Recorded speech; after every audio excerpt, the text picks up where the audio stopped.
د لوی سپېڅلي څښتن تعالی په سپېڅلي نامه چې ډېر مهربان او بخښونکی دی، ټولو قدرمنو کتونکو او اورېدونکو ته څوک چې په دې وخت کې موږ په ژوندۍ بڼه ګورئ او که څوک به بیا موږ وروسته ګورئ، ټولو ته ډېر زیات سلامونه. د لوی افغانستان تلویزیون ته ښه راغلاست. ملګرو څنګه چې به تاسو په سرخط کې لیدلي، نن زموږ د موضوع چې ده د لوی افغانستان بنسټ په پښتونخوا کې د پښتو ژبې د واکمنۍ له لارې ایښودل کېږي. نو دغه زموږ سرخط لاندې او دغه موضوع لاندې به ان شاء الله تعالی موږ په دې باندې به نن خبرې کوو، خپل نظرونه به له تاسو سره شریکوو. نو سیریز یې داسې ده، پښتون قوم یو تاریخي، کلتوري او ژبنی ملت دی چې د استعمار لخوا د ډیورن کرښې له امله ویشل شوی دی. د دې ملت بیا یو ځای کولو لپاره د پښتو ژبې واکمني بنسټیز اهمیت لري. د پنجابي ریاست مخالفت. پنجابي ریاست د پښتو ژبې د رسمي کېدو مخه نیسي، ځکه چې د پښتو د حاکمیت سره به پښتانه په خپله خاوره حاکم شي. دا حاکمیت نه یوازې د ملي خپلواکۍ نښه ده، بلکې د لوی افغانستان د بنسټ لپاره لاره هواروي. د ژبې د حاکمیت څخه ویره د پنجابي واک لپاره یو ستر سیاسي خطر ګڼل کېږي. ملګرو، موږ همیشه په دې باندې خبرې کوو، دا د یو علتونو څخه دام دی چې پنجاب ولې نه غواړي چې پښتو ژبه په پښتونخوا باندې واکمنه او رسمي ژبه شي، دفتر ژبه شي، د عدالت ژبه شي او په ټولو رسمي چارو کې دا باید د دې نه کار واخیستلی شي او د تدریس ژبه هم شي. هغه یو علت لري. علت دا دی که چېرته دغه ژبه په پښتونخوا کې واکمنه ژبه شي، دې سره پښتون واکمن کېږي او چې کله پښتون واکمن شو د هغې ذهن هم واکمنه کېږي، هغه بیا خپله پیژنګلو پیدا کوي. نو چې کله پیژنګلو پیدا کړه، خپله لوی افغانستان ته لاره هواره کېږي او انشاءالله تعالی لوی افغانستان به جوړېږي. نو د دې په خاطر باندې پنجاب چې دی همیشه د دې مخالفت کوي چې پښتو ژبه دی په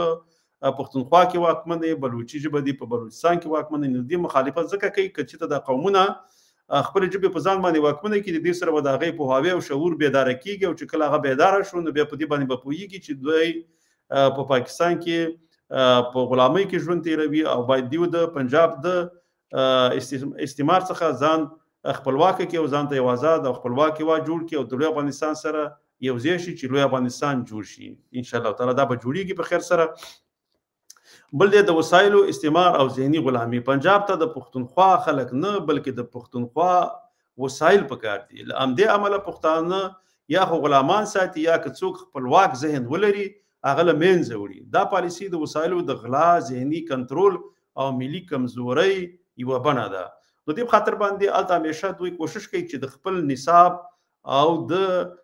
خپلې میډیا یعنې پنجابي میډیا د لارې پښتانه همیشه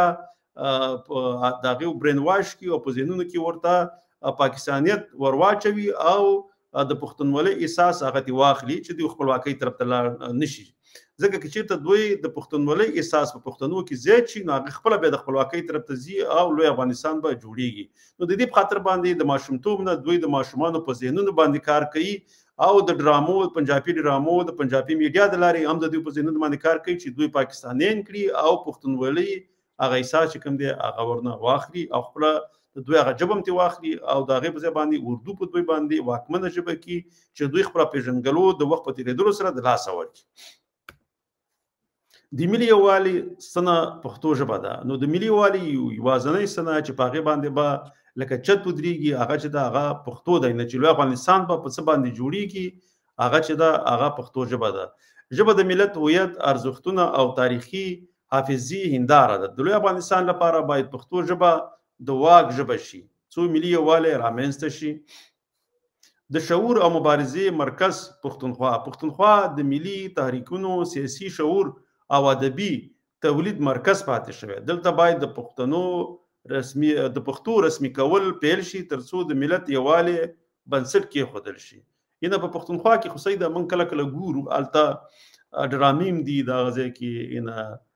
شاعران هم شته، لیکوالان هم شته دي، خو هغې هم ځینې وخت کې ځینې دغه ځای شاعران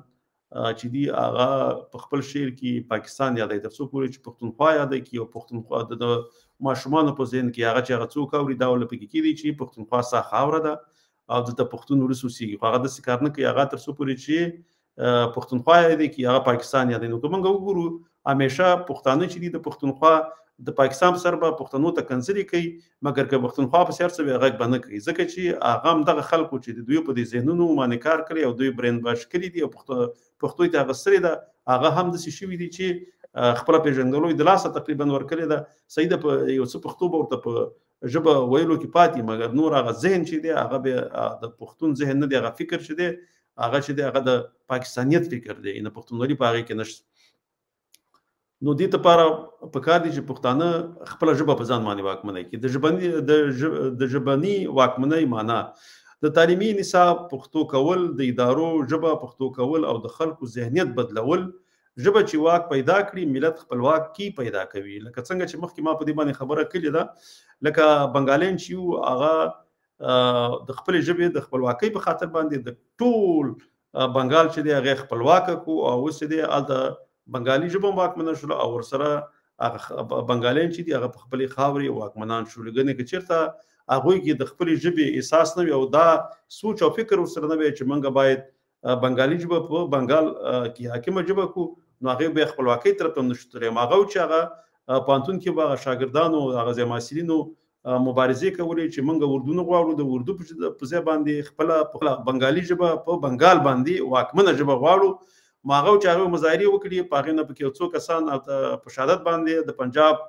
پولیسو او عسکرو ورسول هغه چې هغه مظاهرو زور واغستو او هغه دغه چې دي بنګالین هغه د خپلواکۍ طرف ته لاړ که چېرته موږ وګورو بیا دا احساس چې دی دا په پښتنو کې د پښتونخوا ډېر کم دی هېڅکله د خپلې ژبې دپاره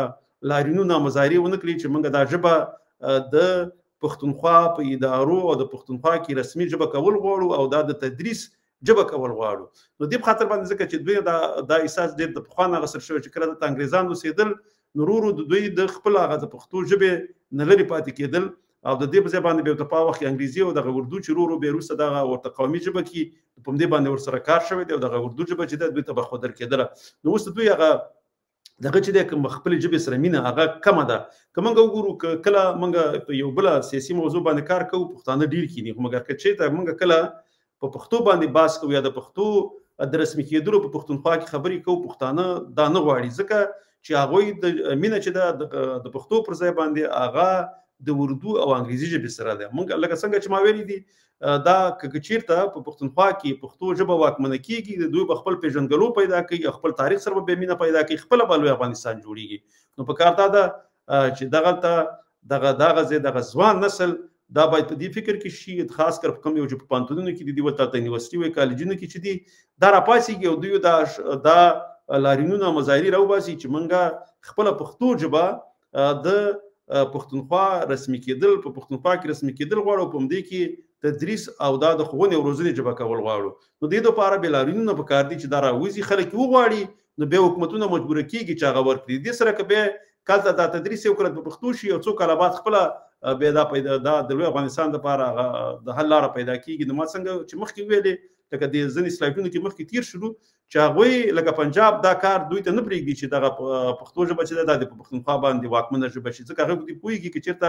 دغه ژبه کې تدریس او دا ژبه د دوی د دفتر ژبه شوله بیا خپله لوی افغانستان ته لاره ډېره اواره کېږي او بیا به دوی د لوی افغانستان سره یو ځای کېږي نو دوی په خاطر باندې دوی همیشه کوشش کوي چې دغه پښتو ژبه چې دی هلته ورته یوه علاقایي یا سیمه ییزه ژبه ووایي او دا پرېنږدي چې دا پرمختګ وکړي او په پښتونخوا کې پښتنو ته دا ژبه پرېږدي چې دا د اقتصاد ژبه شي دا د ښوونې روزنې ژبه شي او دا د دفتر ژبه شي پایله او سپارښتنې د لوی افغانستان تصور یوازې هغه وخت عملي کېږي چې د پښتو ژبې واکمني پیل شي